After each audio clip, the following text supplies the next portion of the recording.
आज ना सकाळ सकाळी माझी खूप जास्त धांदल उठली होती. तर का ते पुढं मी सांगतेच. तर हे बघा, तुम्ही ही जी भरणी बघताय ना, माझ्या लक्षातच नाही, म्हणजे असं असं कधी शक्यतो होत नाही माझ्याकडून.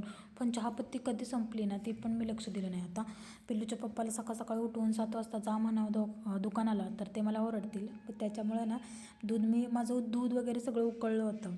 आणि आता चहापत्ती टाकायच्या वेळेस मी बघितलं, त्यावेळेस चहापत्तीच नाही. मग परत ना सगळं आवरलं आणि खाली गेली दुकानात आणि घेऊन आली. ते पण पिलूचे पप्पा उठायच्या आधी, नाहीतर मला 4 शिव्या भेटल्याच असत्या नाही का.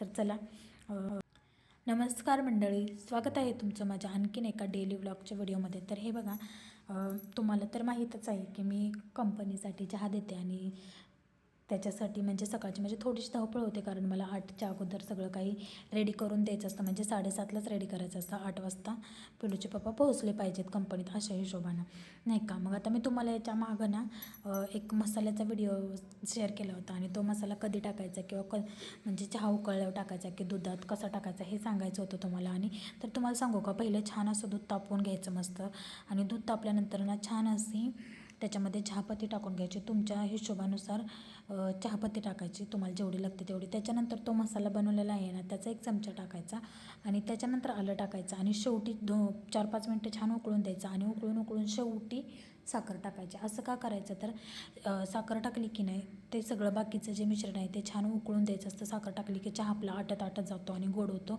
त्याच्यामुळे शेवटी साखर टाकायची. आधी सगळा चहा काय करायचा, मस्तपैकी उकळून द्यायचा 4-5 मिनटं, म्हणजे मस्त गरगर वागळायला हलवत राहायचं. जेवढं छान तुम्ही ते हलवत राहाल, खाली लागून न देता, तेवढं तुमच्या चहाला काय होते, टेस्ट येते. त्याच्यामुळं या सगळ्या गोष्टी ना खूप महत्त्वाच्या असतात. आणि त्यामुळं तर आपल्याला म्हणजे आपलं कस्टमर वाढतं किंवा चहाच्या क्वालिटी वाढते आपली, आणि चव वाढली का नाही चहाची, तर आपलं कस्टमर आपोआपच वाढतं नाही का. तर अशा पद्धतीनं मी दररोज चहा करते. तर मला माझी चहाची रेसिपी आवडली का, मला नक्की सांगा कमेंटमध्ये. आणि आज सकाळचा घोळ तर मी तुम्हाला अगोदरच सांगितलं आहे. तर होतात अशा कधी कधी चुका. आता पिलूचे बाबा म्हणतील मला की दिवसभर तू पिलूला 1 वेळा सोडायला गेली, 1 वेळा आणायला गेली, येता घेऊन यायचं का नाही. पण माझ्या लक्षातच नाही, ते कसं विसरली काय माहिती मी. त्याच्यानंतर त्यांचा डबा वगैरे पॅक केला, चहा वगैरे भरून दिला, ते गेले कामावर. आता त्याच्यानंतर पिलूच्या डब्याची तयारी करायची होती. आम्हाला चपात्या सगळ्यांना आम्ही सेमच करतो, फक्त भाजी येण्याची एखादी तिखट वगैरे असती ना, तर ती मी जास्त करून पिलूला देत नाही, दुसरी बनवून देते पिलूसाठी. तर आज छान अशी ना मी मस्त असं आपण बेसनचं हे म्हणतो का नाही, बेसनची पोळी तेच बनवणार आहे, पण जरा थोडं वेगळ्या पद्धतीने बनवणार होते त्याच्यासाठी. तर त्याच्यासाठी ना 2-3 कांदे घेतले चिरून मस्तपैकी. एक काकडी होती, तो काकडे असं पण खात नाही ना म्हणून.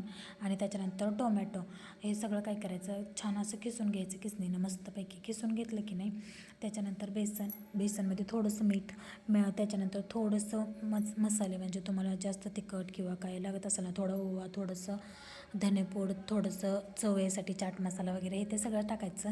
नाहीतर तुम्ही वरनं टाकला तरीसुद्धा चालेल, थोडासा गरम मसाला टेस्ट वाढायसाठी. हे छान सगळं टाकून घ्यायचं आणि ते तसं ठेवायचं. त्याच्यानंतर हे सगळं जे साहित्य घेतले ना आपण, टोमॅटो, कांदा, कोथिंबीर, काकडी, हे सगळं त्यातच किसायचं. आता माझं ना पातेलं छोटं होतं, त्यामुळे ते खाली सांडत होतं.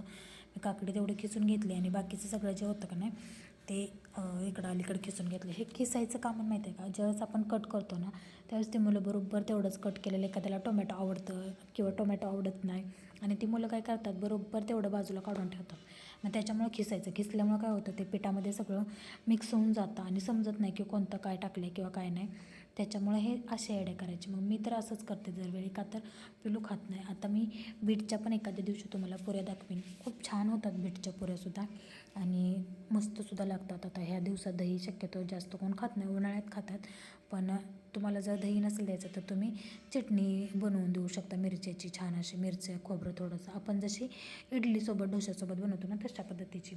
तर आता हे सगळं काही बारीक चिरून घेतलं. तर माझं हे चाललं होतं तोपर्यंत त्याचा जो अभ्यास होता ना तो राहिलेला, तो सुद्धा मला कंप्लीट करायचा होता, कारण काल आल्यापासून त्यानं बघितलंच नव्हतं अभ्यासाकडं. आणि तुम्हाला सांगू का, तो जेवढा होमवर्क म्हणून दिला आहे ना तेवढाच करतो, बाकीचा अजिबात करायला नको म्हणतो. म्हणून त्याला ना थोडंसं फसवून सगळं होमवर्क तर देतेच मी, करून घेतेच त्याच्याकडून, जास्त काय नसतो त्याला होमवर्क. पण थोडंफार ना मी म्हणजे माझ्या स्वतःच्या मनानं सगळं लिहून, म्हणजे 1 to 10पर्यंतचं, 10पर्यंतचं आदलं किंवा याच्यानंतर काय येणार आहे, त्याच्या अगोदर काय येणार आहे, असं सुद्धा मी कन्फ्यूज करायसाठी त्याला ना ह्या सगळ्या गोष्टी घेत असते. मग ते लिहून दिलं ना एकदा, मग तो बसतो एका जागेवर, स्टडी टेबल आहे त्याचा. आणि मग माझं सगळं काम होईपर्यंत पिलू झालं का, अभ्यास झाला का पूर्ण असं म्हणलं की मग बरोबर दाखवायला घेऊन येतो. आता तुम्हाला सांगू का, हा कांदा एवढा तिखट होता ना, डोळ्यातनं खूप जास्त पाणी येत होतं. आता हे सगळं का नाही मी मिक्स केलं बघा, कांदा, टोमॅटो, काकडी, कोथिंबीर, थोडीशी हळदी टाकलेलं आणि मस्त असं जास्त पाणी ओतावंच लागत नाही याला. त्या काकडीच्या आणि टोमॅटोच्या पाण्यानंच ना आपली पूर्ण बेसन ओलं होतं. फक्त थोडंसं किंचित पाणी घालायचं नाही बघा. अशा पद्धतीनं बॅटर तयार करायचं. आता बॅटर तयार का झालं आपलं की छान असं काय करायचं, तुम्हाला पळीनं हे करायचं असेल तर पळीनं तुम्ही टाकू शकता. मी तर माझ्या हातानं असं पसरवणार आहे, कारण छान असं पळीपेक्षा ते हातानं छान येतं. आणि पळीनं शक्यतो इथं उचल तिथं उचल आणि होल पडतात, त्याच्यापेक्षा हातानं पसरवलं ना खूप छान. आधी तेल लावून घ्यायचं तव्याला मस्तपैकी आणि मग त्याच्यानंतर ते पसरवून घ्यायचं. खूप छान पसरलं जातं, लगेच चटका वगैरे काय बसत नाही, भाजत नाही, काही नाही काही नाही. तर हे बघा मी आता थोडं थोडं टाकून ना खूप छान असं हातानंच पसरवून घेणार आहे. अजिबात भाजत नाही, काही नाही. आणि तुम्हाला जेवढं पातळ पाहिजे ना तेवढं पण बनवता येतं, कारण ह्यामध्ये आपण सगळ्या खिसून भाज्या टाकल्यात, त्यामुळे जास्त काय असं पातळ वगैरे होतं, ते तुटत किंवा नाही, काय नाही काही नाही. मस्त दिसतं आहे. आता बघा, आता हे छान भाजून घेते आणि मग त्याच्यानंतर पिलूचा डबा वगैरे टिफिन भरून घेते.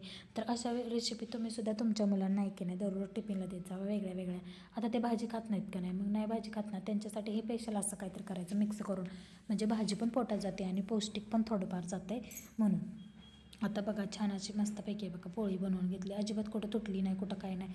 आणि त्याला कळून पण नाही येणार की ह्याच्यामध्ये काय मिसळलं आहे ते. ओके, छान भाजून घ्यायची, फक्त कच्ची ठेवायची नाही. आणि अशा पद्धतीनं पिलूच्या डब्यासाठी हे बघा, हे घाऊनच जरी म्हटलं ना तुम्ही तरी चालेल. कसा वाटला व्हिडिओ नक्की सांगा आणि सबस्क्राईब करा. आणि हो, आजचा डबा ना ह्या बॅगमध्ये जाणार होता. रोज ना त्याला वाटत होतं की मला ही बॅग द्यावी, मम्मीनं विणलेली बॅग द्यावी. तर आज ना हा डबा याच्यामध्ये भरणार आहे मी. आता बघू त्याला जमतं आहे का थोडंसं कॅरी करायला. तर छान असा डबा पण भरलेला आहे मी याच्यामध्ये.